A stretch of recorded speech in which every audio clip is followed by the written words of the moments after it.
Welcome back once again to Season 4 of the podcast. I'm your host, Amanda Blackwood. As many of you know, I wrote my autobiography as a survivor of human trafficking. It's called Custom Justice. But if you didn't know, you do now. Keeping in line with that, this entire season and last season has been focused on interviewing people who did or plan to write about their own experiences as trauma survivors and how they overcame the past. And as much as we all hate commercials, they are a necessary evil these days. This is what keeps the show on the air.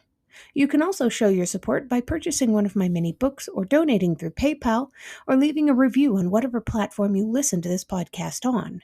You can find the links for the books or donation options in the podcast description. As always, a portion of the proceeds go to local organizations that help fight human trafficking. Welcome back to the podcast. As always, I'm your host, Amanda Blackwood. And yet again, I have an incredible guest for you guys. She is now an author of her own journey. She's also a trauma-informed yoga therapist and relationship coach. Tell me how cool that is. I only know one other person on the planet who's a trauma-informed yoga therapist, and my gosh, it's so transformative in people's lives. Anyway, I want to welcome her to the show. Welcome, Bethany Dotson. Thank you so much, Amanda, for having me. Of course. I'm excited to get to know a little bit about you. Where are you originally from? Where'd you grow up? I grew up in Fort Worth, Texas. That's where I'm originally from. Oh, wow, a Texas girl. I love it. Yeah. I lived in Arkansas for a while. So Okay. we're neighbors. Yeah. Tell us a little bit. You don't have to go into detail, of course, but tell us a little bit about the types of trauma that you had to endure that kind of catapulted you down this road that you're on. Sure. So the main type of trauma that, obviously I didn't know that was the type of trauma I was going through at the time, was relational trauma. So just growing up in a home where my dad was bipolar and struggled with addiction and was, violent, had violent outbursts toward my mom and us.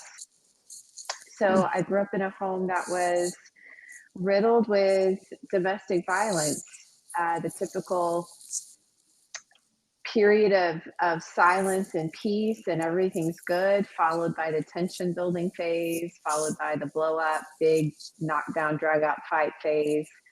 So there was a lot of instability at home for me in the first 10 years of my life. Oof, that's rough. Did that lead to other relationship problems for you later on? Absolutely. I didn't know it at the time, obviously, but in junior high and high school, I was a giant. And those are formative years and challenging years for just about anybody.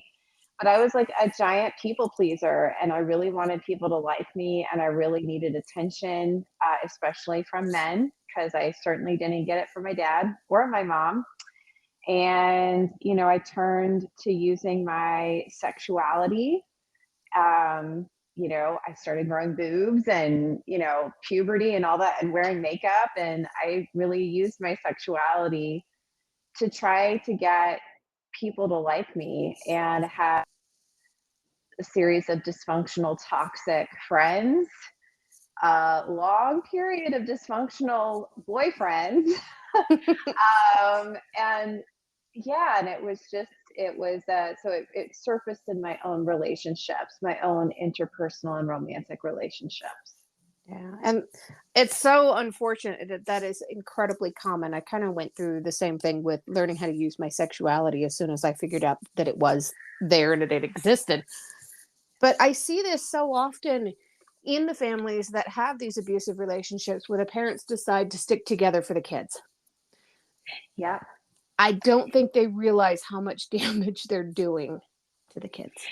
Yeah. I see that a lot in my work. I talk to women who've been married or were married for 20, 25 years, and they knew like before the wedding that they were choosing the wrong person, and they just kept going. And, learning from my mom and just hearing my mom's side of the story, she chose to stay. But I don't know if it was necessarily for us. She just had a big belief that she couldn't make it on her own. And, she was constantly being abused emotionally or physically or verbally from my dad. And so, Mm, after years of that, it really tanks your confidence and your self-esteem. So right. she was kind of handicapped. Yeah. Yeah. She had to depend on him because she believed what he said about who's ever going to love you. Uh-huh. Yeah. Yeah. Yeah. What did you do to kind of fight back against the trauma that you'd experienced? I turned to my imagination, honestly. I used, I loved to sing when I was growing up. I always wanted to be a singer. It didn't really turn out that way in my adult life. I'm doing something much different. But I turned to the arts, and when I was in middle school, I discovered that I had a knack for singing, and I got into choir and really went all in on that and took voice lessons and was very serious about it. So I really had a strong passion for the arts. In high school, I got into theater. It was the one place where I felt like I could fit in. Like I never felt like I fit in with like the cheerleaders and football players and the popular kids at school who had like the nice houses and drove the nice cars. I always felt like a loner, and theater was like the one place where going. My mom was a single mom at that point, struggling financially. It was like the one place I could turn to that gave me a sense of purpose. So initially, when I was growing out of my childhood and I didn't know that I had trauma, I was like, this just feels right for me, singing and acting. So that's initially what I pursued, and that kind of pulled me out of it. That is so cool. And it's such a shame they're cutting so many budgets for these art programs. But Oh my God, I oh, know, I know. And even, I don't know if you're familiar with Bessel van der Kolk. You might be. He wrote The Body Keeps the Score. But he even said, I did a workshop with him several years ago. He even said, dancing in groups, singing in a group, being together in a group, these things where you're doing the same thing at the same time creates coherence. And this coherence is what regulates the brain and the body after trauma. And so I didn't know it at the time, but going to choir practice every day, going to theater practice every day, dancing on the drill team after school every day, being in a group and practicing these things was helping me on a deeper level, other than just giving me something to do. So I find that's, I don't know if a lot of people know that, but the arts can be extremely healing for people who have specifically relational or complex trauma. And it is a shame that people are cutting, I mean, schools are cutting, the budgets for that. right. Yeah, I've actually got a copy of his book right here in my bookshelf. I have several autoimmune diseases, and a friend of mine gave me this book after it was discovered that I had chronic hives. Oh my Mm, gosh, his book changed so much for me. I yes. love it. But I also see the correlation between, you said that he was talking about doing things together, and this rhythm was helpful. I find it Yeah. interesting that you are now a trauma informed yoga teacher. Yeah. Well, I was a yoga teacher for 10 years before I became a yoga therapist, which Sorry, is just yoga a little bit, therapist. that's Yes. okay. It's just a little bit more specialized. Um, But this is the same sort of thing. I mean, you guys are doing the same kind of movements and you're doing it together as a sense of community, right? yeah. Yeah. Whether it's, in a small group or one to one with a client, I'm basically helping them regulate.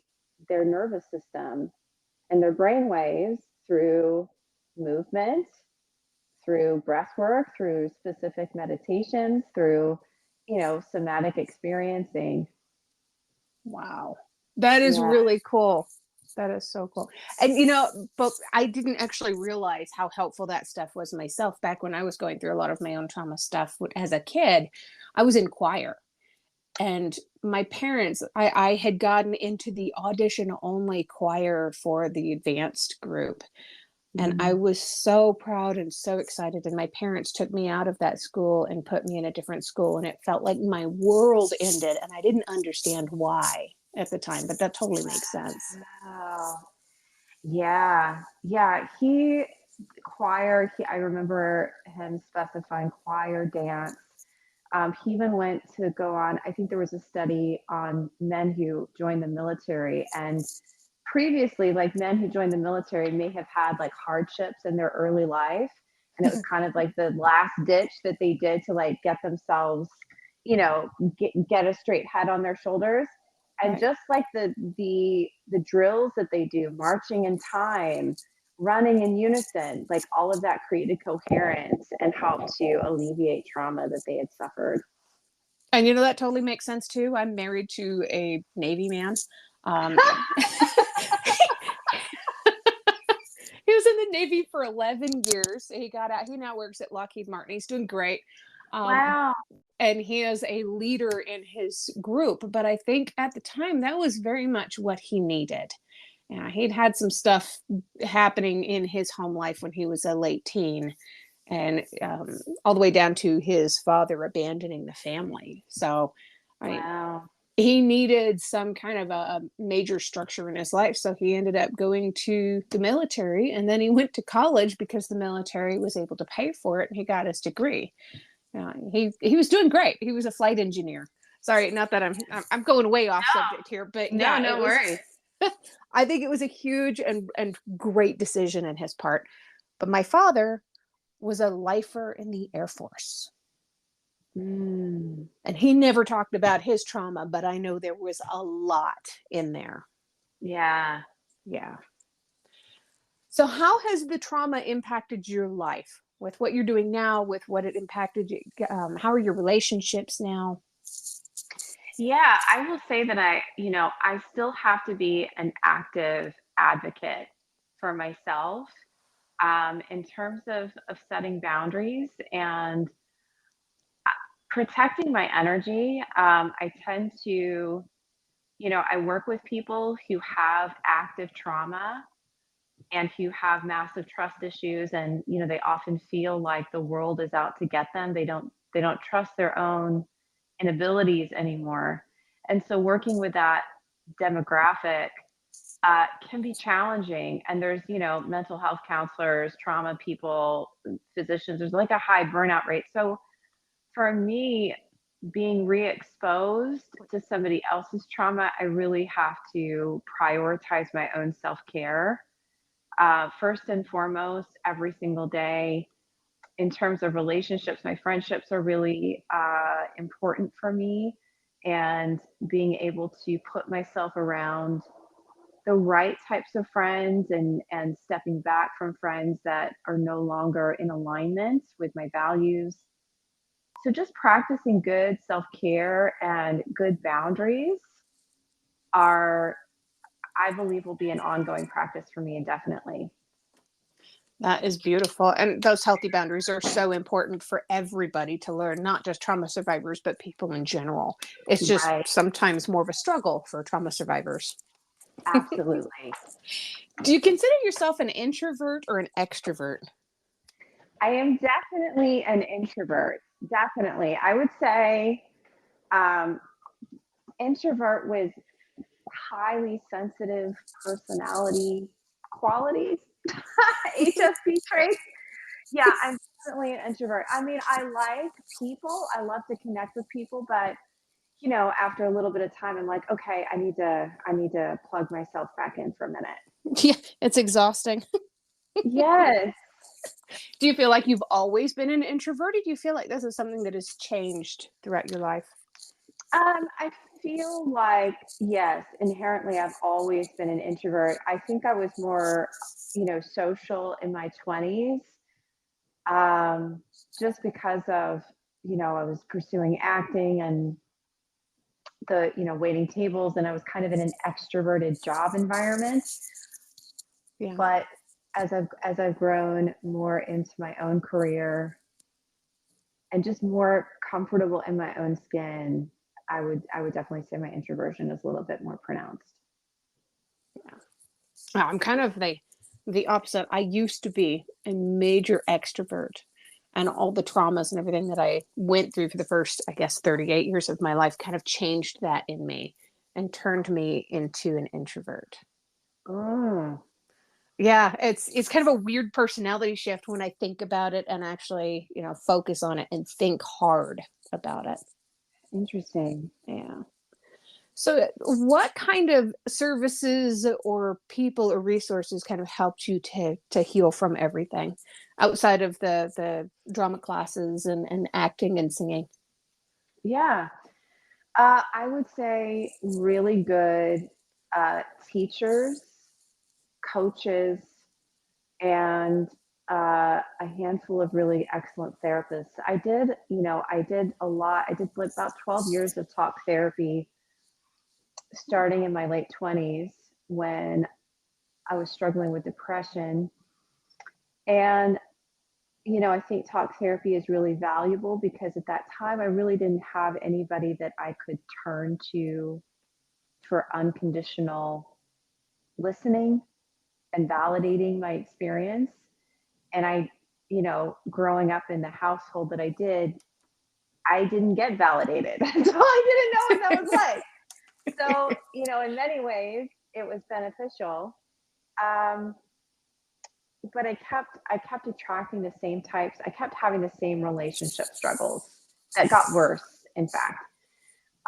So it wasn't until I worked with a trauma informed therapist. I worked with some very talented coaches who were a little bit more direct in their feedback and giving me actionable steps to follow every week. And yeah, just, in my yoga therapy training, being exposed to some brilliant minds, some disruptors in the industry that, were saying you don't have to, the talking cure is not the only way to heal yourself. Um, all of those things have been pivotal in how I got here today. All of these people. Wow. Yeah, absolutely. And it's amazing what can happen when you find the right therapist. This is something I talk about a lot on my program, especially interviewing different therapists and stuff, is that if you're not happy with the therapist that you've got, or if you're not comfortable with this person, you need to find somebody you're going to be comfortable with. You can't be expected to get along with every single person that you meet. Why should you be expected to get along with the first therapist you have? Yeah, and I find that the irony in that is that a lot of people that wind up in therapy have a lot of relational trauma, and people with relational trauma aren't good at speaking up.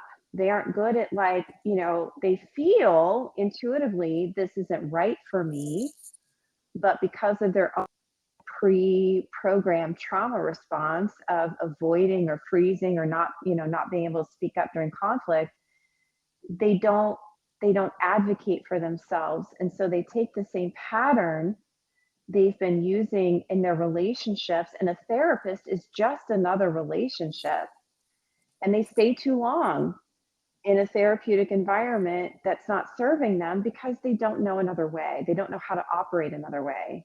So Right. I find that there's a big catch 22 in that. And I talk to a lot of women who've done a lot of therapy, and every day they still think something's wrong with them. They still struggle with anxiety every day. So I think the right fit, and if somebody has a hard time finding the right fit with a partner or a friend, it's like how you do one thing is how you do everything. Yeah. So I think I think more needs to be said about that. More Yeah. education needs to be said about that. Absolutely. Yeah, and I often tie it back, with some people as they're people pleasing. They don't Yeah, want to disappoint this therapist. They're terrified that they're going to upset this person. yeah, yeah. Yeah. And I actually see that with my own clients as well. They get behind on their assignments or they miss a coaching call and then they come on the next coaching call apologizing profusely and not wanting to upset me, and it's something that I have to navigate around, um, with clients that I work with, because you know it's a relationship that I'm building with them as well. So just learning to create that safety and learning to you know be curious and look at the pattern and offer them another choice, I find is important. Right. And just browsing through your website, you've got a lot of really, really cool stuff. Just in the about section, there's some featured posts, and down the bottom, there's one that says how to heal after narcissistic relationships when talk therapy isn't working. There's so many people that need this. Oh my gosh. Because talk therapy sometimes doesn't fix the problem. It can take you up to a point, but the rest is up to the individual to kind of grab and learn. And it takes so much work. It's a lot of work, and it's so worth it. Yeah. And I feel, one of the, especially if somebody's exiting a narcissistic relationship, those relationships are, it's like it's like going through a tornado, and people get so traumatized by that experience, it becomes an addiction. And so what I find, this is where I got stuck because I was in a narcissistic relationship. I would just spend that 45 minutes talking all about my ex. Mm. And it wasn't, and I went through like four different therapists before I finally got someone who, after like the third session of me doing that, was just like very blunt and said, Bethany, this is not about your ex. This problem is about you.